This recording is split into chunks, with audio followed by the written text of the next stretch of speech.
Tonight on Ctv3 News, businessman Dave Burger speaks out after tragic bomb explosion.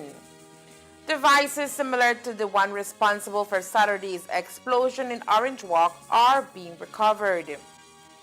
Historic day for Keycaca residents vote on cannabis legislation. The counting begins. And Sydney Perry charged for the murder of Big Tom Flowers. These are some of the stories we have for you tonight in our newscast for Wednesday, October 8, 2025.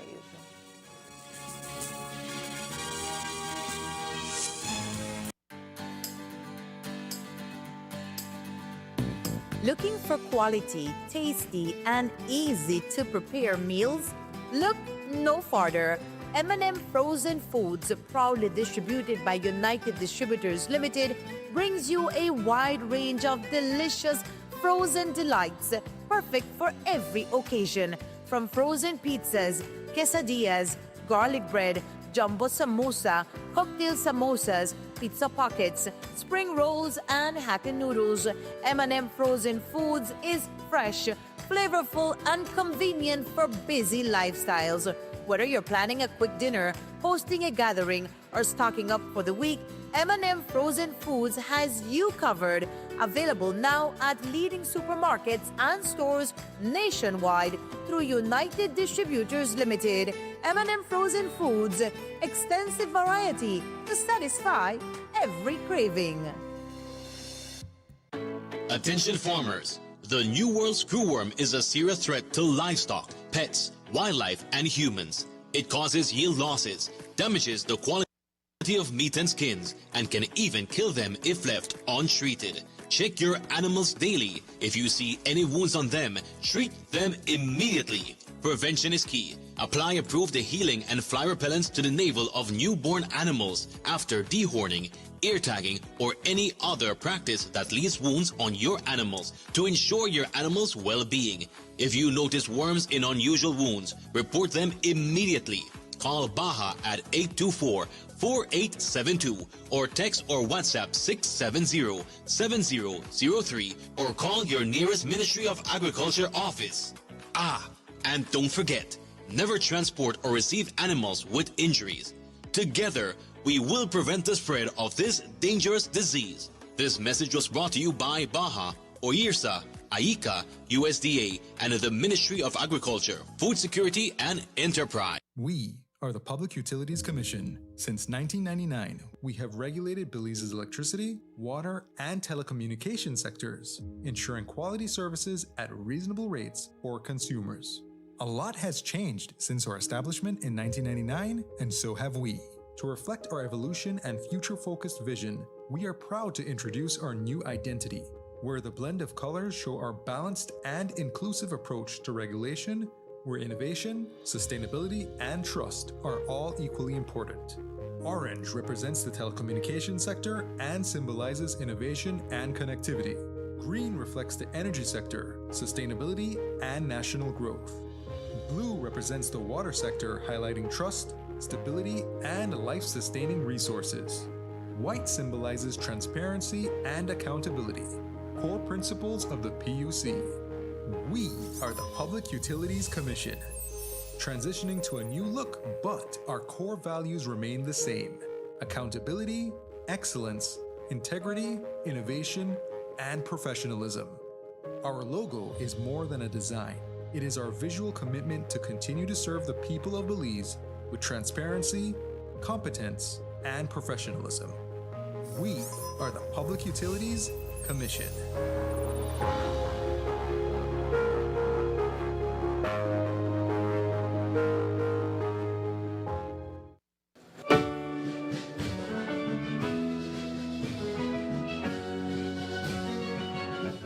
For sure, this journey started long before September 1981. Indeed, we're all here because of the courage of our founders, the Maya, Creole, Garifuna, East Indian, Mestizo, and all who are sustained by the spirit and sacrifice of every generation.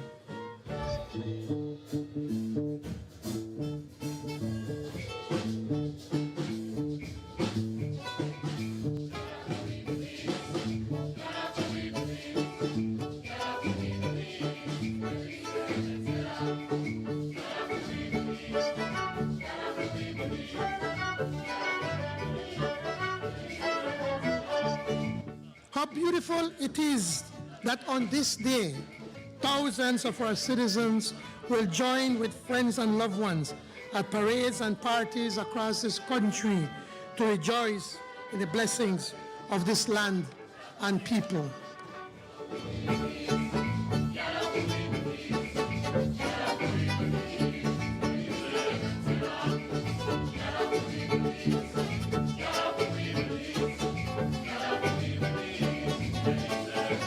As one people, we will work to build a better and brighter future.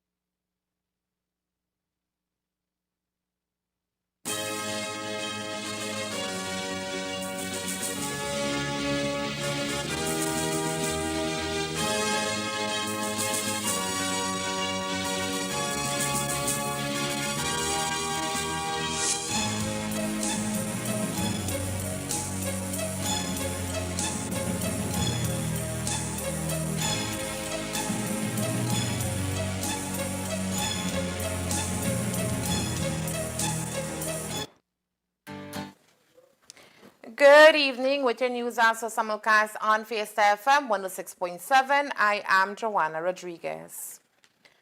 As Orange Walk residents continue to come to terms with the tragic explosion that claimed the life of 25-year-old welder Jose Valencia over the weekend, the man who owned the explosive device, businessman Dave Burgos, is speaking publicly for the first time.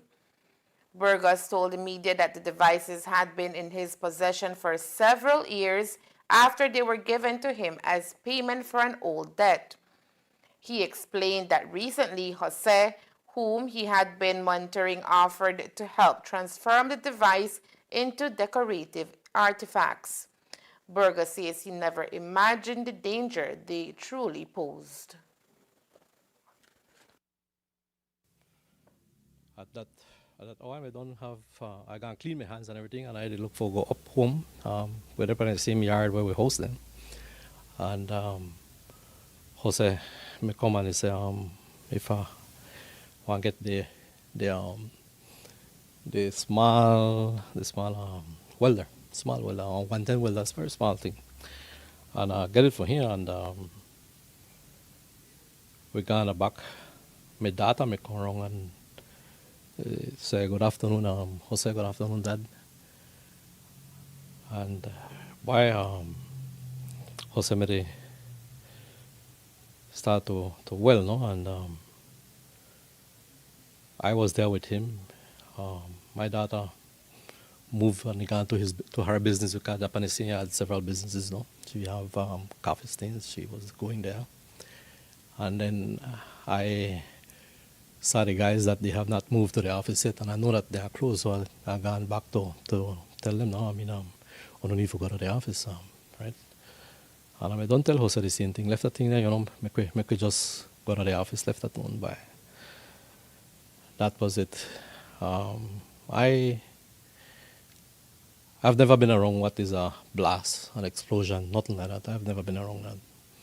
So I don't even realize what it is. Only started to shout, you know, Jose, and by this time, you know, Flavia also is coming out from the house because all the glass got shattered, you know, and she's full of glass, and Flavia cut up and Flavia had to walk on glass. So at that time, Dave come around and we try for Jose, but I don't remember bringing down Flavia from up there because she made full of glass and she made walk on glass, and my daughter may run back and help mommy with bringing her down, no? By that tragedy that day will mark my life forever. The businessman, visibly shaken, said Saturday's incident has deeply affected him and is something he will carry for the rest of his life. I was owed some money. And they brought me two. I want my money, I don't want this. And they were left there at my place for many, many years. And the words at the time, these things they can't do no harm. They are deactivated. A lot of people have them, right? And then they brought another one, the third one. All in settlement of a debt. All in settlement for debt.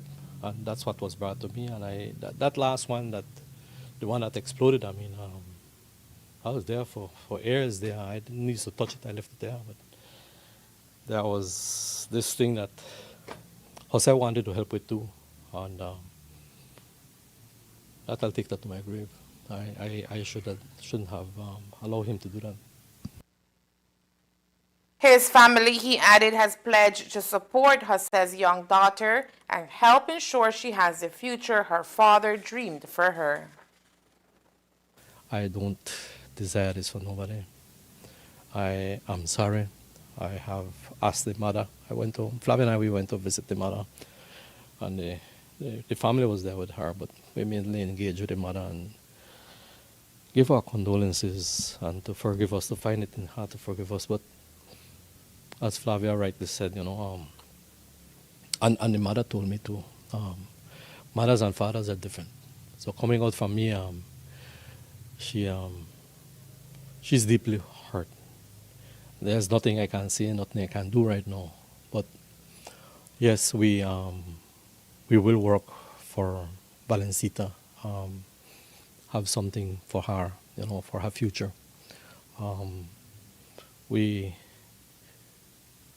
We will not leave this child, abandoned. That's not who we are. We will definitely find it to help her, make sure that we have it there for her. Burgos also offered a heartfelt apology to the Valencia family, asking for forgiveness and expressing that he can never fully understand their pain. I am really broken. I'm broken to my core, shaken to my core. I don't know if, honestly, I want to continue in business. I remember Flavia's words. She was always happy, from the veranda seeing our workers go home. And she would tell me, said, Dave, I'm so happy that they have something to take home to their family. That has been our hallmark in our business to see our workers, and I have been the type of boss that if you can take more money tomorrow, my brother, I'm in for it. That's the type of boss I have been with them. And you want to come and work sooner? Come, I have that space. Come and work sooner, I'll make more money. That's what I wanted. And but this thing here is real. It's very real. It is unbelievable, really unbelievable what it has done. And I'm ashamed. I'm ashamed of it. I'm ashamed. I really am. I'm ashamed of it. And all I will do, man, is we are praying right now for the soul of the eternal rest of the soul of Jose Valencia. Jose, I've asked him to forgive me too, that his family forgive me, and the community to forgive me. There's nothing I can say that can repair anything. There's nothing. But given the opportunity, we'll do right.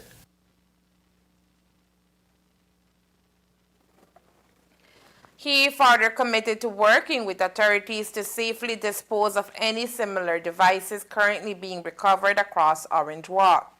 Burgos warned the public that such explosives cannot be disarmed and urged anyone who may have similar items in their possession to immediately hand them over to the relevant authorities. Yeah, because everybody have this for artifacts, that's the reason that they have them. Not knowing what it is.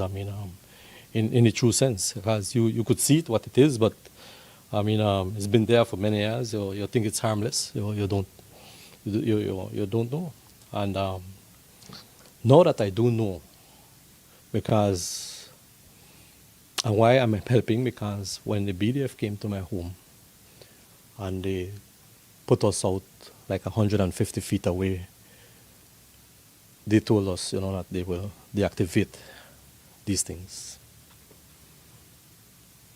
Then I came back and brought the forklift. We loaded it on the forklift, put some pallets. And then I came to understand these things can't be deactivated. There's no way they can be deactivated. After I started to look at them and the way we are dealing with it, that it can explode.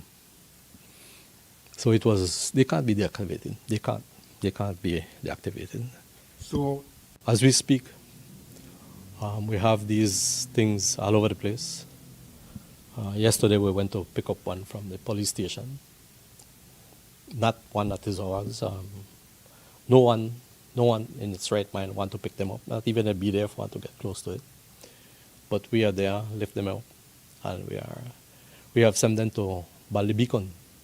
Today we are picking up 2 more in the trial farm vicinity. Right now as we speak, my equipment is out there picking them up.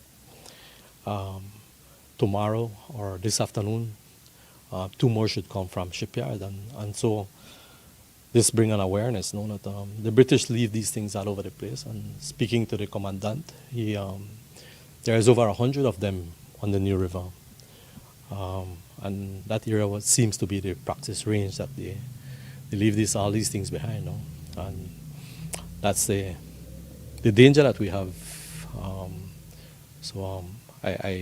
I know that the residents in the area, they are starting to call the police or the BDF to come and pick them up now. So we have sent 3, and tomorrow we should send 4 more.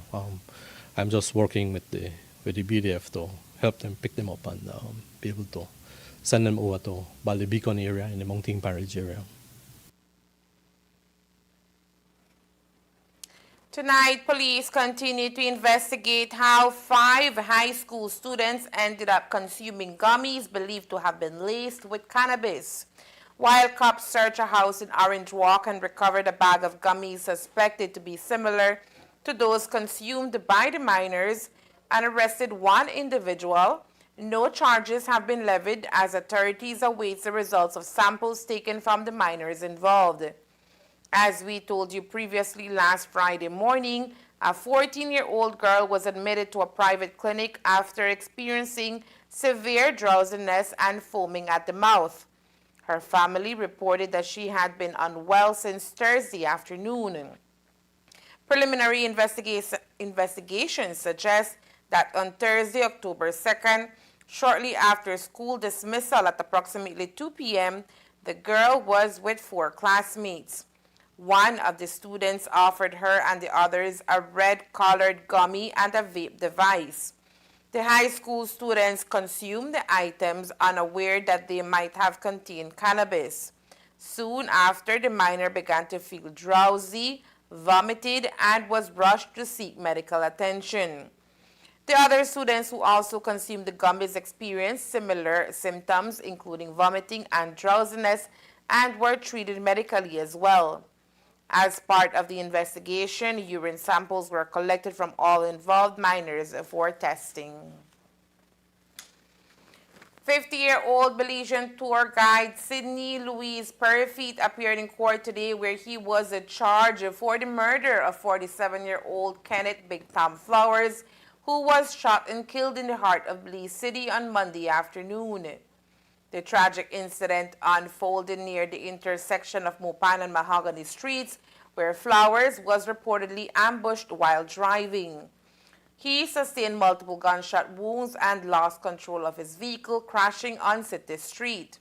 He succumbed to his injuries shortly after the crash. Flowers was a familiar face in Belize City, known both for his former involvement in street life and his later work in community outreach and peace promotion. His death has elicited a strong response from the public, highlighting his impact on the local community. Coming up next, 860 registered voters in Kickocker take part in referendum. The process sees it 3 spoil votes. Stay tuned. El siguiente es un aviso oficial de la industria azucarera norte de Belice. La industria azucarera desea notificar a la comunidad caniera, a los socios de la industria y el público en general que se llevarán a cabo aplicaciones aéreas de fungicidas en áreas específicas como parte de las medidas en curso para suprimir la carga de esporas de la enfermedad del marchitamiento de la caña de azúcar hongo fusarium. Importante, las aplicaciones están programadas para las siguientes áreas. Jueves 2 de octubre de 2025, San Lázaro Trinidad en el área de Cenote, San Carlos Indian Church en las áreas de Hillbank y Fireburn. El viernes 3 de octubre del 2025, San Esteban en las áreas de Mango, Chan Laguna, Subel y Chuacol. Guinigras en el área de Cacab, Carmelita en las áreas de Grassy Peace, Posito y Raven Ridge. El sábado 4 de octubre del 2025, Orinjuac en las áreas de San Lorenzo, Santa Cruz, San Antonio y San Román Río Hondo. El lunes 6 y martes 7 de octubre del 2025, San Luis en el área de San Luis, San José San Pablo en las áreas de Nomul, San Pablo en las áreas de Narrows y Sabana, San Juan en el área de San Juan y Douglas, Douglas en las áreas de Petroyam y Cocos, San Víctor en las áreas de Sabana y Ramonal Zapote Sureste, Buenavista en las áreas de Belijan, Caledonia en las áreas de Obonush y Chanbenque.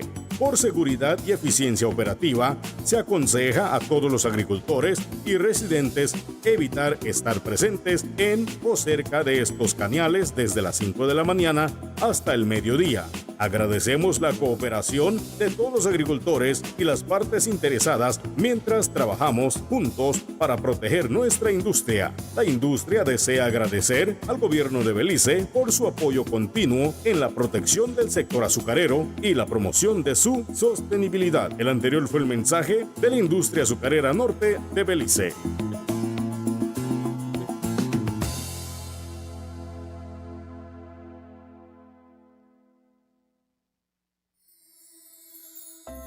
Hoy te vamos a contar un cuento basado en una historia real.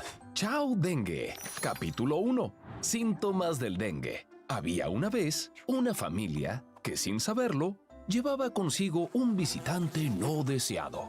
No era un monstruo ni un fantasma, pero sí algo que podía debilitar su cuerpo y robarle la energía. Pronto llegaron la fiebre, acompañada de dolor de cabeza, principalmente detrás de los ojos, dolor de cuerpo, náuseas y un sarpullido que se enrojecía por su piel. ¿Qué debían hacer en ese momento? Lo primero era no caer en la automedicación. En la mente del padre resonaban las palabras de los expertos. La clave está en buscar ayuda temprana. Así que, sin dudarlo, se dirigió a la unidad de salud más cercana, donde le brindaron la atención necesaria. Pero la historia no termina ahí. Si alguien en su familia también enfrentaba la misma situación, era enviado a su hogar con una lista de recomendaciones para ser cuidado allí. El reposo se convertía en su mejor escudo y la hidratación en su arma más poderosa. Abundante líquido y, sobre todo, sales de rehidratación oral serían sus aliados en la recuperación. La familia aprendió que la acción temprana podía marcar la diferencia para que esta historia tenga un final feliz. Y colorín colorado, la salud hay que cuidarla en todos lados.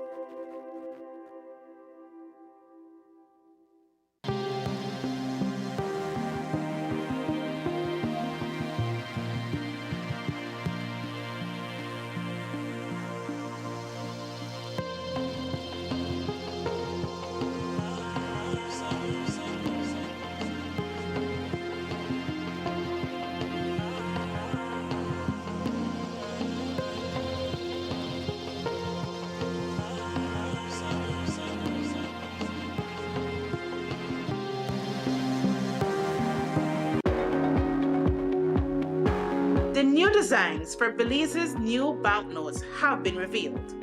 But why are only 2 national figures featured on the banknotes?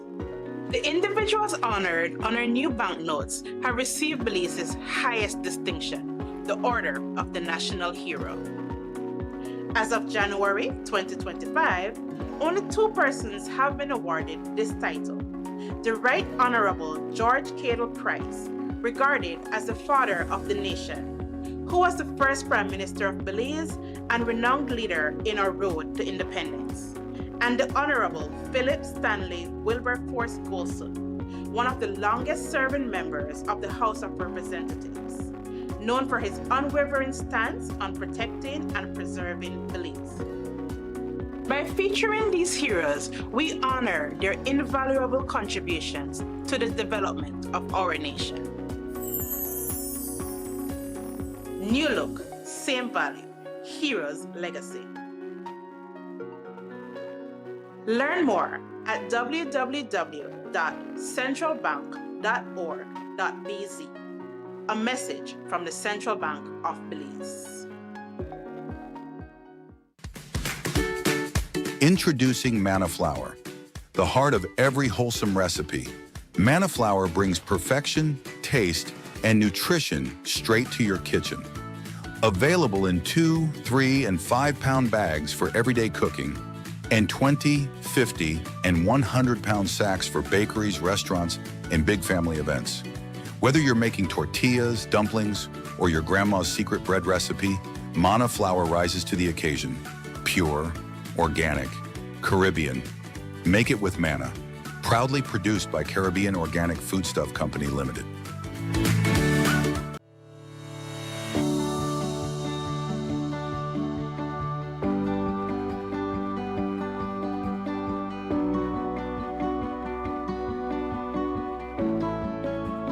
It is a pleasure really for me to join you here today in an important milestone in Belize's journey towards sustainable transportation, where we officially hand over these 3 intercity buses to the management contractor will be the Westline Bus Company. This project is directly aligned with Belize's raised ambition under its updated nationally determined contribution to the UN and its low emission development strategy. And we are very happy to support these national commitments and ensuring that Belize can meet its targets for climate action and for sustainable development as a whole, while modernizing its transport sector. I'm happy that Westline was chosen as the first private partner of the government of Belize. We worked very hard in putting this project together. We think that it is about time that the transport industry in Belize improves. We here, all of us, can share in the vision of one day in Belize very soon, in the next few years. We do not have to be subjected to a mediocre, substandard bus service for our people. One of the messages we want to take from here today is that when we work together, when we're not afraid to imagine and see that if we work together, we can turn these things into reality.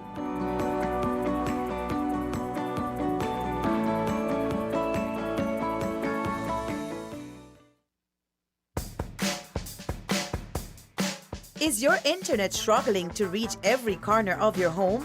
Say goodbye to dead zones. Introducing Villo, your ultimate solution for seamless internet coverage. Whether you're streaming, gaming, working from home, or scrolling through social media, Villo delivers a fast, reliable Wi-Fi where you need it most. As a valued Centaur internet customer, you can be one of the first to access Villo free of cost. For more information, call 380-0101.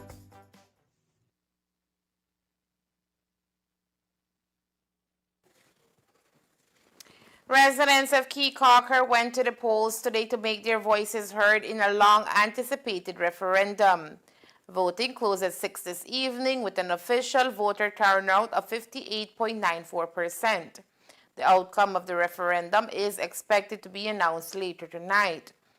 Throughout the day, both sides of the debate expressed confidence in their campaigns and shared hopes for a peaceful and decisive outcome.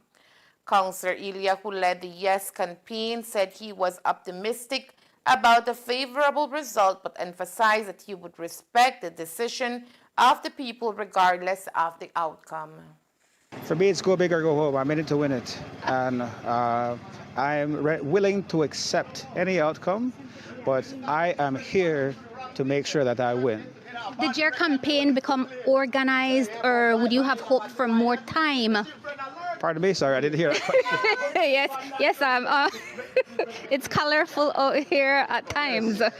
Did you hope that for more time in terms of your campaign, and did it become organized? Because the last time we had spoken with you, you said you were just getting started in the organization. Yes, I mean, I think in terms of the time that we were given when the referendum was triggered, I think that if we had more time to educate people on the subject matter, then it would not have been so contentious, as I would have loved to have more time actually having more community meetings, more community planning and things like that. But unfortunately, the time that we were given is the time, and we will follow through.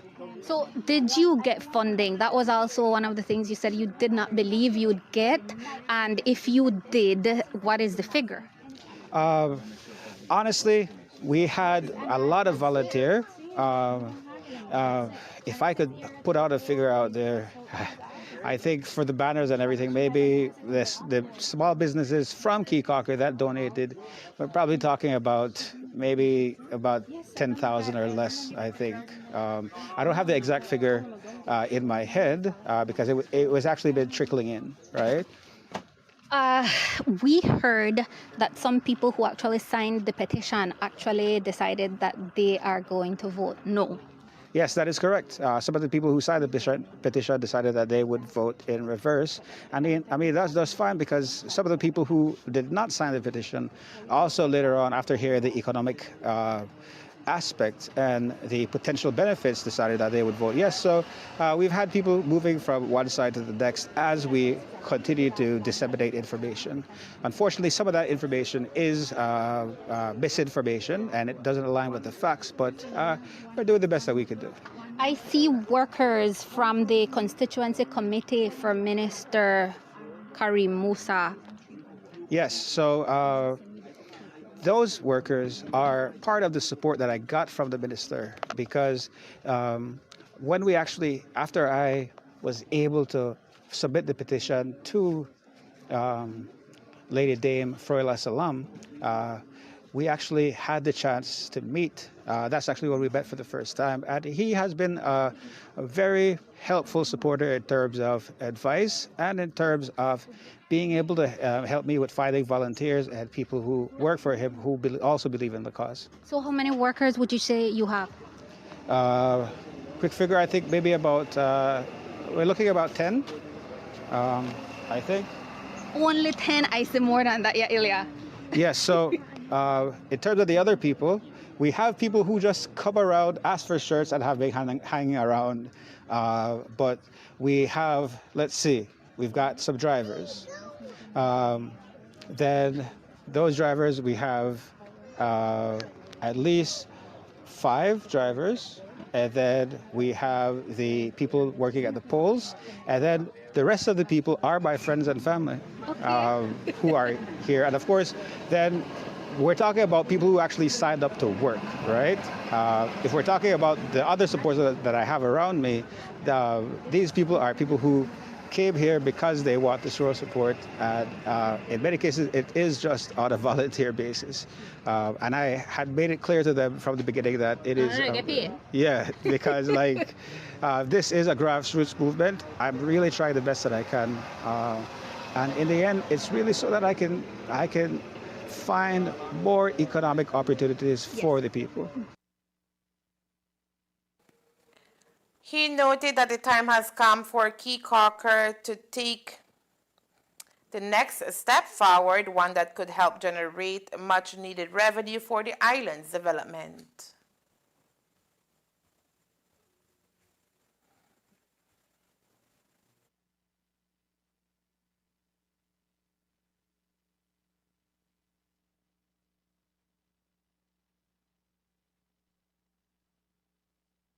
Obviously, I came here to observe. That's the main objective.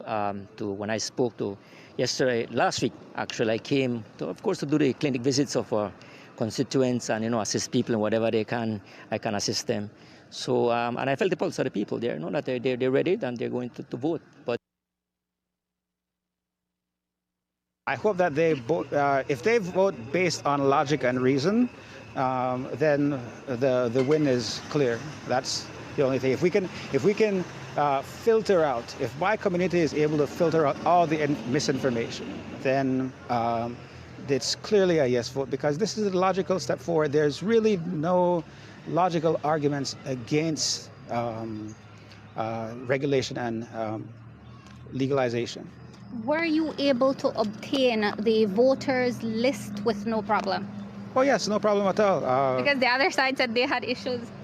Really, I actually find that interesting, as when they had the meeting, when I requested for the voters list, because I'm also a member of the working class, I was out at sea, so I was informed at noon while I was at sea that there was going to be a meeting.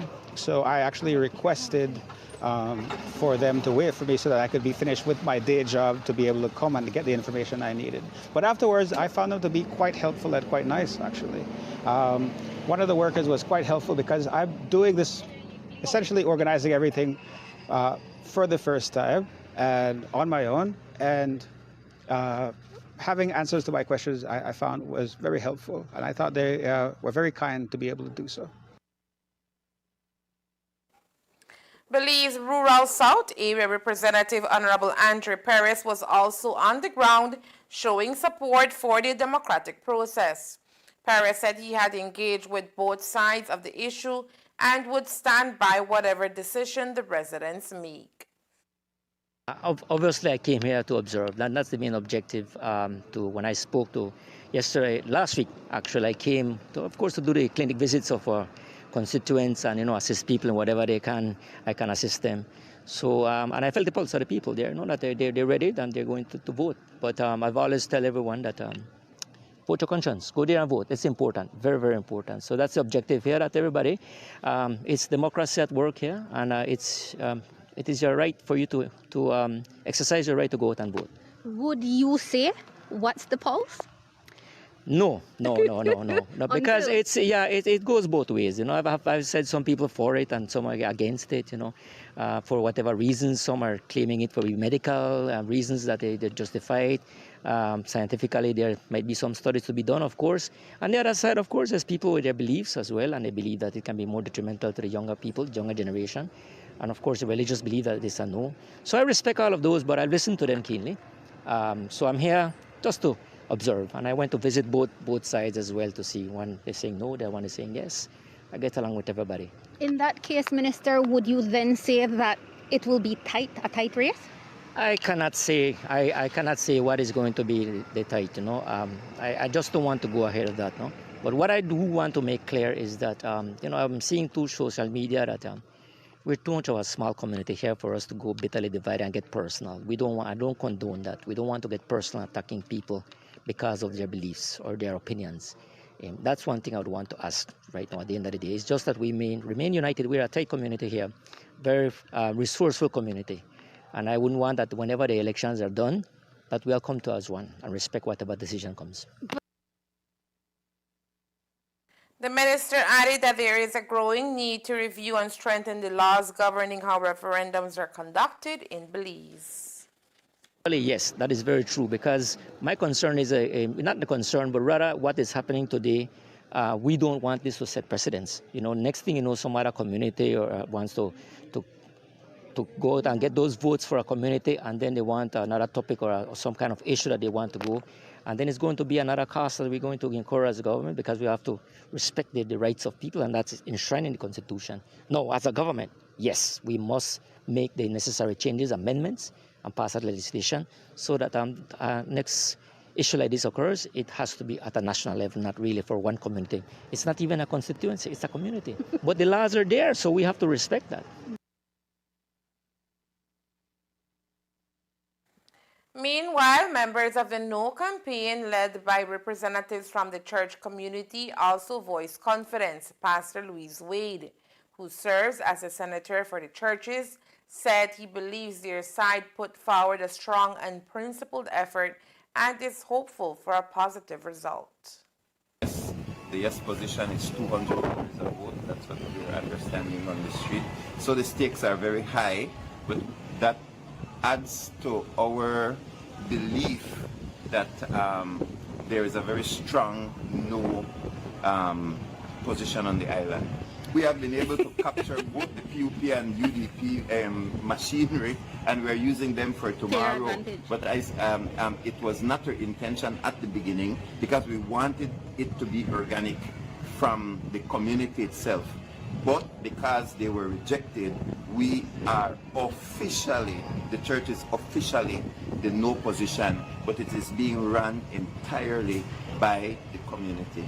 And while you all are saying that you have money pumping, that's not being used to pay people to vote. No, it's just to ensure that the machinery is there, to make sure that we have literature to pass out, to ensure that they have shirts and everything that they need to carry it out. So it's the no's. I think the no's are passionate enough to come out, and then we do have transportation and so on for those who, when we look at the pledges, yes, Alinde and Marisol, the pledges. When we look at the pledges and we see how close we are, and if we need to pull out some more people or more vehicles to go and get them, we will do that. It is exactly. It's not something. Again, I'm going to say very clearly, it's not something that I would have wanted the church to be so deeply involved in. But then again, there's a national referendum, and as we were coming, I was saying, Scott, see, here is a village. This is how we are doing things. Think about the national referendum. The final results of today's referendum are expected to be released later tonight, marking an important moment for the people of Keycocker and the future of their community. In response to the recent tragic killing of Chanel Faber, Renee Wentz, empowerment self-defense instructor, is taking proactive steps to empower women and girls through self-defense training.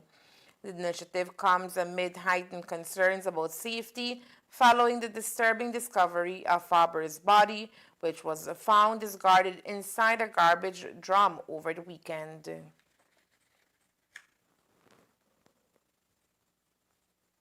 Especially in light of the gruesome murder that we had of Miss Faber, which happened right in the neighborhood of XTV, and also in the neighborhood which I live in, because I live right behind the apartment building where that occurred. I decided that I wanted to do kind of an emergency self-defense class for women and girls, and so I'll be having a mini workshop on this Saturday from 2 to 4 p.m. It will happen at 44 Barrack Road, which is where the Belize Shotokan Karate Studio is, where the dojo is there. So they're giving me space to do this program for women and girls. Can you give us more information of how many spaces you have, the age ranges, the physical fitness that would be required, the cost of it? There's no limit for any physical abilities, so anybody is open to come, and I'm not putting an age restriction either. The things I teach are pretty simple, and I even had a pregnant woman sign up, and she asked if she could sign up, and I said yes, because she can decide what of the physical things she wants to do, and not do. It's up to her to decide. And I teach people with disabilities. I teach people that have limitations and of all ages. So anybody is welcome to come out. I have reduced the fee for this, basically cut it in half what I would charge for a 2-hour workshop, because I want as many people to come out as can.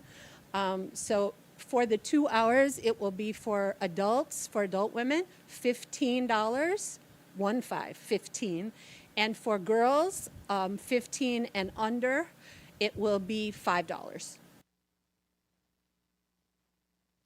With Wentz and other women living in the same vicinity where the crime is said to have taken place, and even knowing 55-year-old Goldburn Glenford Adolphus, the man accused of the murder, there was an urgency to provide a self-defense class.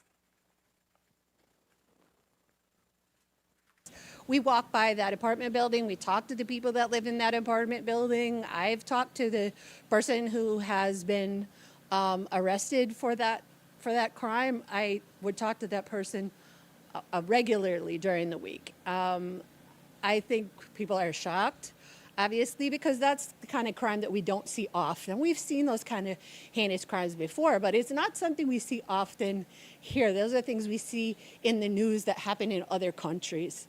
And so I think people are nervous, and I think all over the country people should be nervous about this kind of crime happening in Belize.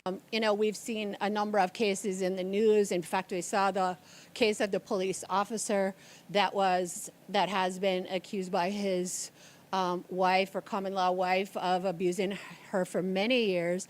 And then he was just arrested, I think, over the weekend of trying to escape from the country and arrested at the international airport. And so, this is a big news story where we have up to police officers that are committing these crimes and then trying to escape the country to get away from getting any kind of consequences for these crimes. But I would say I've had many women that have come to my classes in order to learn, if you're in a situation like that, if you come to one of my classes, I'm not teaching women to fight back so they can stay in an abusive relationship and then be able to fight with their partner on a more equal level. What I'm teaching you is when you get ready to leave that situation and get away from that partner, that is usually the most dangerous time. The upcoming self-defense classes aim to equip participants with practical skills to protect themselves in potentially dangerous situations, fostering resilience and confidence within the community during this challenging time. October is Breast Cancer Awareness Month, a time dedicated to raising awareness about the importance of early detection and access to life-saving information. Across the country, health professionals are encouraging women to take proactive steps in protecting their health and learning more about the most common cancers affecting Belizean women. This week, Nurse Esther DeVille from the Northern Regional Hospital and the president of the Orange Walk Cancer Group appeared on our morning show to discuss breast cancer and other prevalent cancers within the community. She emphasized that breast cancer remains the leading form of cancer in Belize, making regular self-breast examinations crucial. This month is Breast Cancer Awareness Month. We know that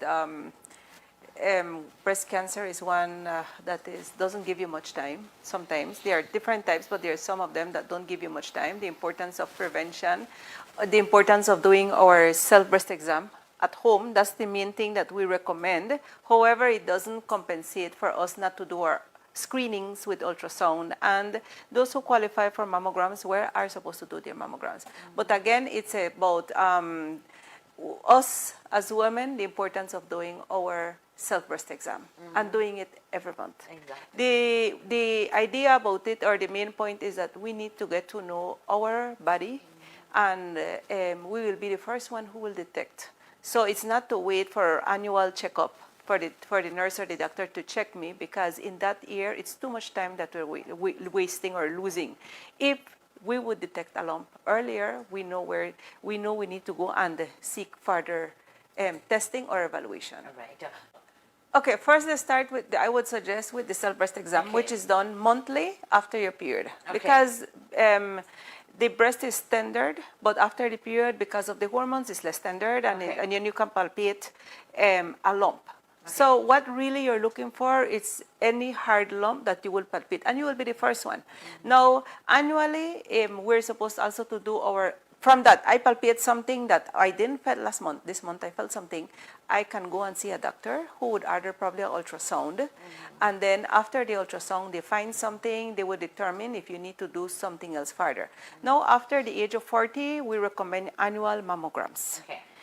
So that's for the age of 40 and older. No, we know that under the NHI, it is being done and ordered, and those women who qualify, it is done through there, and it's a minimal cost. I think it's $10. So there's no excuse, because before I think it's 100 and something, and but now it's going to the NHI. You can get it for $10. So, and the ultrasound at the hospital, it's free. So you go to the hospital, you palpate something, you go to the hospital, they will give you an appointment, which are done Wednesdays and Fridays. Someone will give you, they will give you an appointment, and then you are scheduled to go and do an ultrasound.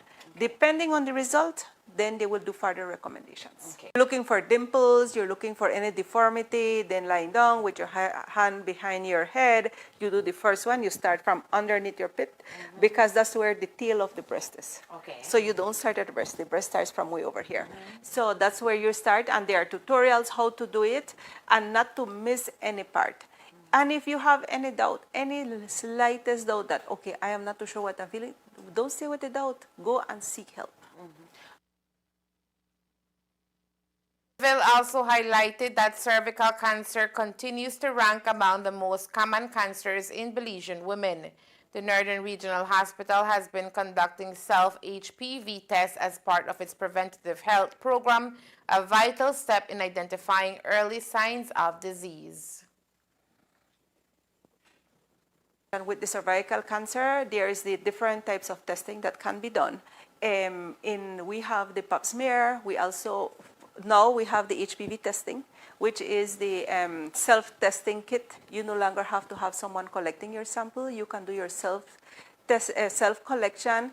The testing is being done. You get a result. Depending on the result, then we recommend further testing. So, for instance, in Orange Walk, we have done quite a few testing. Here for a cervical screening, and the HPV testing has been well accepted because it's a self-testing. So they don't see it as the biggest thing of hampering of prevention care is the fear of what other people tell us. The mammogram hurts, the pap smear hurts you, they hurt you if they put something big in you, those things. And people become fearful and they don't do their screening. But now we have different, like for the HPV testing. So I'm not too sure if you can show the number of testing that we have done here in Orange Walk for 2023, 2024. Before that one, there's one more. So there, so we did for the 2024, 2023, we did 1,655 women tested for the HPV. Positive that came back positive or 376. That doesn't mean they had cancer. It means that they had the virus that can cause cervical cancer. And positive from those 376 that tested with precancerous or cancerous lesions were 64 women from Orange Walk. This is not the U.S. statistics. This is not about Belize statistics. They were speaking about Orange Walk. And this is only at our facility. It doesn't include probably the private. As Breast Cancer Awareness Month continues, health professionals are reminding women that early testing, regular checkups, and awareness can save lives. And there's more news after the break. Stay tuned. Welcome to Design Depot, where you'll find premium quality products from trusted brands, all in one place.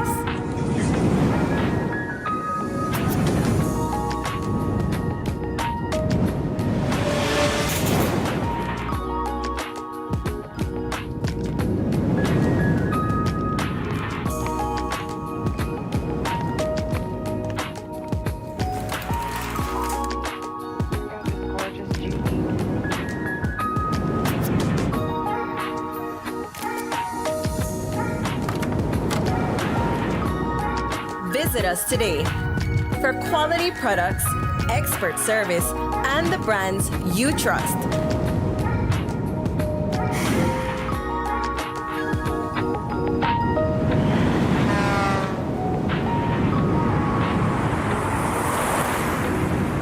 Design Depot, all in one place.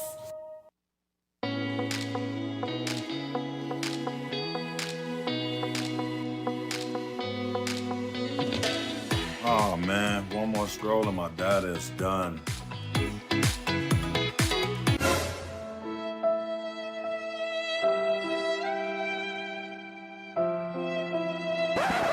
Wait, who said anything about running out?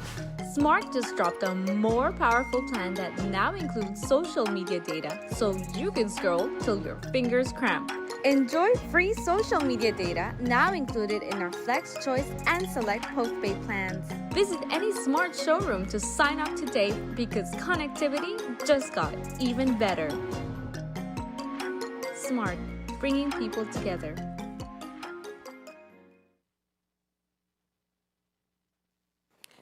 The Belize government has introduced the 13th Amendment Bill, a legislative proposal that aims to bolster the country's efforts to combat rising crime rates. While officials assert that the bill is vital for restoring order in the nation's most vulnerable communities, critics caution that its provisions could infringe on constitutional rights and lead to potential abuse of power. The 13th Amendment Bill introduced by the Briceño administration includes several measures designed to strengthen law enforcement capabilities. Among these are dedicated gun and gang court and retroactive approval of past states of emergency, while the Belize Police Department has expressed support for the bill, viewing it as a means to enhance law enforcement efficiency. Many civil rights advocates and opposition figures have voiced concern. Critics urge that granting warrantless search powers and retroactively approving past emergency measures could undermine fundamental constitutional protections. But amidst all that, consultation keeps taking place countrywide. Yesterday, Minister of Home Affairs Karim Musa updated the media on the bill, which was discussed in Cabinet last week. The 13th Amendment is at the House committee stage. The 90-day period has expired. As you can imagine, there has been a lot of input from civil society in terms of improvements that can be made to the amendment. And so those are what Cabinet, we're actually looking at those recommendations, and the House committee is expected to meet in the coming weeks on that. So you do expect that it will proceed. It wasn't killed in Cabinet, because some said it might. No, it wasn't killed. And there is actually some aspects of that amendment that even the opposition, that even civil society, I think it's the gang and gun court, that they're willing to work with. And so it's not dead, certainly not dead, but then to tweak the other aspects of it that there are issues with, that's what we're looking at. The Prime Minister of Belize will be attending the ACMF Anchor Awards Gala this November to solidify the partnership that's being developed between ACMF and Belize through the Belize Port Authority. Through this initiative, Belize is one step closer to making maritime scholarships available for Belizean students, opening new opportunities for growth and professional development within the sector. According to BPA, this partnership will represent a transformative step for Belize's future workforce. It will not only provide educational opportunities for young Belizeans, but also strengthen the country's capacity in maritime governance, port management, logistics, and engineering. To underscore the importance of this collaboration, the Prime Minister of Belize, Honorable John Briceño, has confirmed his attendance at the 2025 ACMF Anchor Awards in November, where the expectation is the announcement of 10 students from Belize receiving scholarships beginning as early as next year. And that's the news. We invite you to join us for another newscast on Thursday, October 9th here on Ctv3 News and Fiesta FM 106.7. Remember that to read a text version of the news, you can visit our website at ctv3belizenews.com. You can also log on to our Facebook page for current stories at facebook.com/CTV3 Belize News or our YouTube channel at CTV3 News BZ. From all of us here at CTV3, thank you for watching and listening. Good night.